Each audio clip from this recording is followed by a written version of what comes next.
अच्छा, बस ये दो तीन स्लाइड करके ब्रेक लेते हैं। ठीक है, बल्कि ये कुछ स्लाइड ये हैं, 3-4 स्लाइड इसको लेके ब्रेक लेते हैं।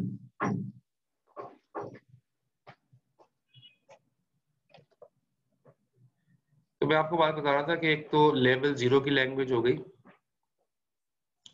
जो कि हम जिसको कहते हैं लेवल 0 की लैंग्वेज, जो कि मशीन लैंग्वेज है। लेकिन लेवल 0 की सारे आपके आसानी के लिए लेवल 1 की लैंग्वेज बनाई गई, जो कि असेंबली लैंग्वेज है। लेवल 0 मशीन लैंग्वेज होगी, लेवल 1 जो है असेंबली लैंग्वेज होगी। लेकिन असेंबली लैंग्वेज का सारी चीजें इंटरप्रिएट होंगी लेवल 0 पे भी, ठीक है। लेकिन जो कोड आपने लेवल 0 पे लिखा हुआ है, जो कोड आपने लेवल 1 पे लिखा हुआ है, वो लेवल 0 पे भी पूरा कोड चलना चाहिए। तो उसके लिए ज़ाहिर इंटरप्रिएट होगी सारी चीजें, यानी कि हर प्रोग्राम, सारी इंस्ट्रक्शन जो है वो डिकोड होगी लेवल 0 के अंदर। तो पूरा हर हर इंस्ट्रक्शन भी होगी और पूरा प्रोग्राम भी, एंटायर L1 प्रोग्राम, पूरा जो L1 प्रोग्राम है वो कन्वर्ट होगा L0 के अंदर, लेवल 0 के अंदर, ठीक है। तो तब जाके वो मशीन चलाएगी ना, सीपीयू जब भी चलाएगा ना, जब पूरा लैंग्वेज 1 पे लिखा हुआ प्रोग्राम लैंग्वेज 0 पे चल जाए। लैंग्वेज 1 का मतलब है सेमी लैंग्वेज, इस पे जो वो जो भी प्रोग्राम लिखा हो वो सारा कन्वर्ट होगा लेवल 0 पे, मशीन लैंग्वेज पे, तब जाके वो चलेगा, ठीक है। तो फिर जो है वो लेवल 0 जो है वो प्रोग्राम चलेगा और वो फिर हार्डवेयर उसको, कंप्यूटर हार्डवेयर उसको जो है चला सकेगा, तो तब जाके ये काम होगा। अब लेवल 1 पे भी काम करने में डिफिकल्टी हो रही है, ठीक है ना। अच्छा, यहाँ पर ये बता ये रहे हैं कि अगर चलो, अगर हम लेवल की बजाय अगर हम कॉन्सेप्ट ले लें वर्चुअल मशीन का, वर्चुअल मशीन का कॉन्सेप्ट ले लेते हैं, तो यहाँ पर ये लिखे rather than using only languages it is easier to think the term of hypothetical computer और वर्चुअल मशीन। अगर आप वर्चुअल मशीन का कॉन्सेप्ट ले लो, वर्चुअल मशीन का मतलब क्या है कि लैंग्वेज के अंदर सिर्फ लैंग्वेज होती है ना, वर्चुअल मशीन के अंदर बहुत सारी चीजें और चीजें इन हो जाती है, ठीक है। जैसे इसके अंदर रैम और प्रोसेसर भी इन हो जाता है, तो वो पूरी एक वर्चुअल मशीन बन जाती है। वर्चुअल मशीन का नाम सुना है पहले, ये टर्म पहले सुना है वर्चुअल मशीन?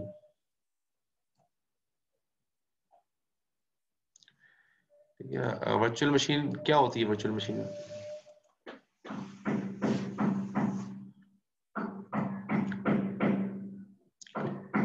ये नाम सुना है VMware का? VMware, VMware ये नाम सुना है? VMware 100, ये कभी यूज किया है? नहीं यूज किया, सही है।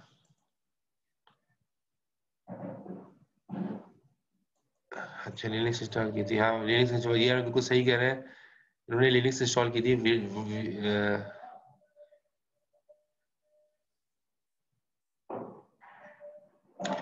देखो,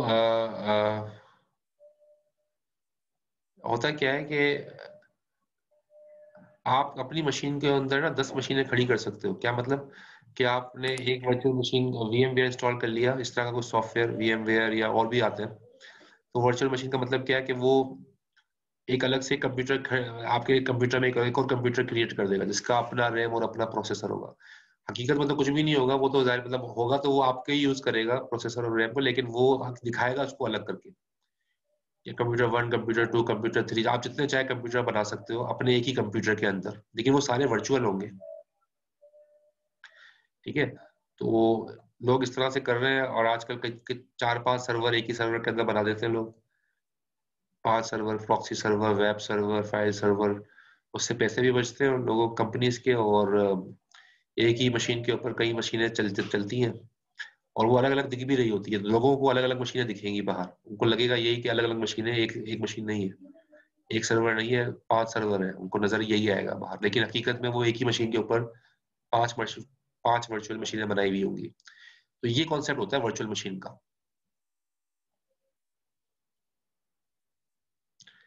एक कंप्यूटर में डिफरेंट, हाँ डिफरेंट ऑपरेटिंग सिस्टम हो सकते हैं, बिल्कुल। आप चाहो, आपके पास एक कंप्यूटर है, आपका आपका विंडोज है, आप चाहो लिनक्स भी चले, तो आपने एक और वर्चुअल मशीन बनाई, उसमें लिनक्स इंस्टॉल कर दी, ठीक है। तो वो होता क्या है कि वो वर्चुअल मशीन के अंदर लिनक्स चल रही है, वो आपके विंडोज, मतलब वो होगा ये कि वो विंडोज का एक तरह से विंडोज पे इंस्टॉलेशन नहीं हुई है, वो अलग मशीन है। तो उसका फायदा ये होता है कि वो मशीन आपके कंप्यूटर के साथ इंटरेक्ट करेगी और आप उस मशीन के साथ इंटरेक्ट करोगे। वो अलग से एक मशीन के तौर पे लॉजिकल मशीन बन के आपके स्क्रीन पे जाहिर होगी।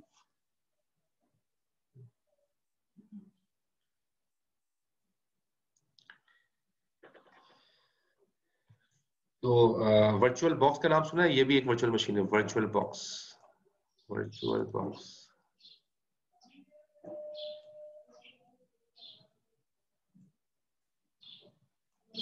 वर्चुअल बॉक्स कर लो, VMware कर लो, ये सारे मशीन है वर्चुअल मशीन।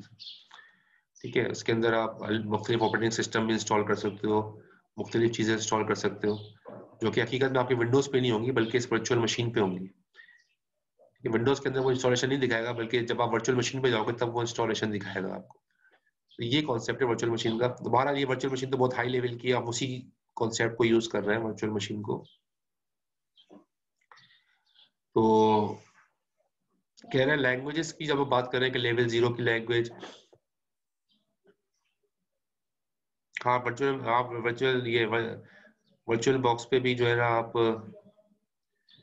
डिफरेंट जो है वो ऑपरेटिंग सिस्टम इंस्टॉल कर सकते हैं। बिल्कुल, 2 से क्या आप 10 ऑपरेटिंग सिस्टम इंस्टॉल कर सकते हो अलग अलग। आप 10 तरह की विंडोज भी इंस्टॉल कर सकते हो अलग अलग अलग वर्चुअल बॉक्स के अंदर या वर्चुअल VMware के अंदर। एक में विंडोज 10 कर लो, एक में विंडोज 7 कर लो, एक में विंडोज XP कर लो, इस तरह से जो भी वर्जन है, विंडोज 2000 सर्वर कर लो, लिनक्स कर लो। ठीक है ना, मुख्तलिफ ब्रांड के मुख्तलिफ वर्जन के ऑपरेटिंग सिस्टम मल्टीपल अलग अलग वर्चुअल मशीन में कर सकते हो।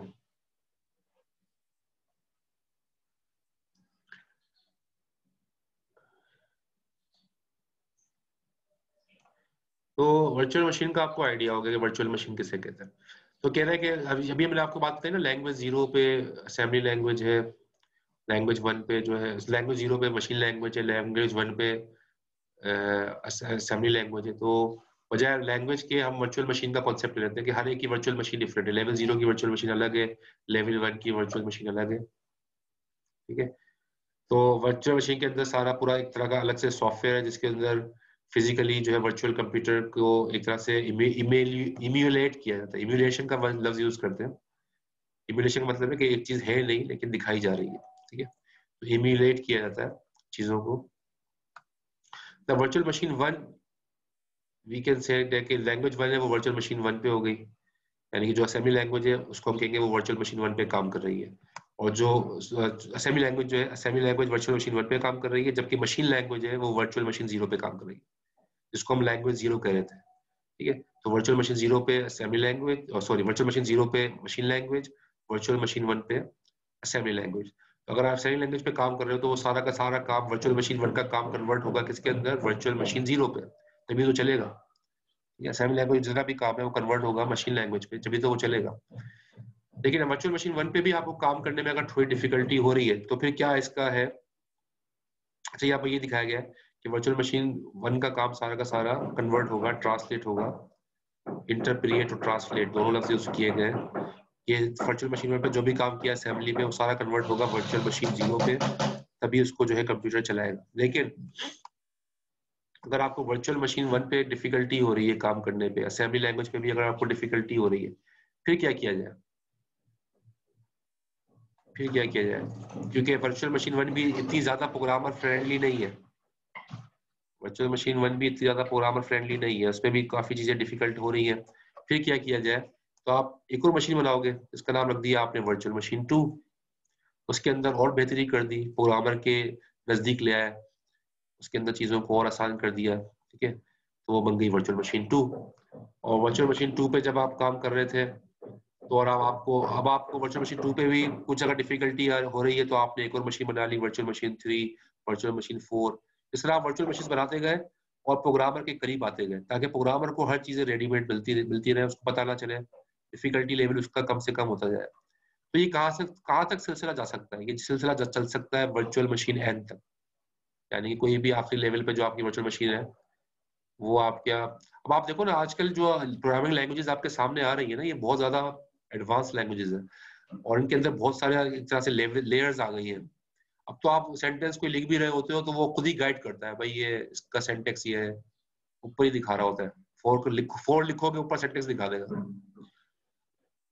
यानी कि आपको कोशिश ये करेगा आप गलती ना करो, कोड करने में भी गलती ना करो, ठीक है? इतना ज़्यादा एडवांस लेवल पे आपको लेकर आ गया है। तो सारी वर्चुअल मशीन्स आ रही हैं ऊपर एक के ऊपर एक, ताकि आपको जो है ना आसानी हो, नीचे लेवल के ऊपर आप का कोड खुद ही कन्वर्ट होता है फिर बाद में जाके।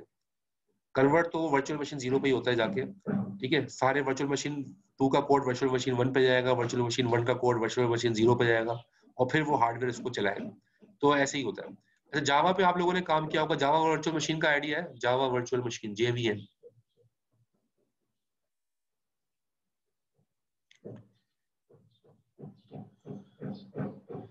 देखो जावा का कोड ना, जावा का कोड कहलाता है बाइट कोड, ठीक है? अच्छा, 15-18 हो रहे हैं, 10-18। चलो ऐसा करते हैं, ब्रेक लेते हैं, फिर इसको मैं जेवीएम से स्टार्ट करूंगा, ठीक है? 15 मिनट का ब्रेक लेते हैं और 15 मिनट के ब्रेक के बाद दोबारा इन होते हैं। फिर मैं ब्रेक के फौरन बाद अटेंडेंस लूंगा, तो इसलिए सब लोग आ जाए 10:30 बजे।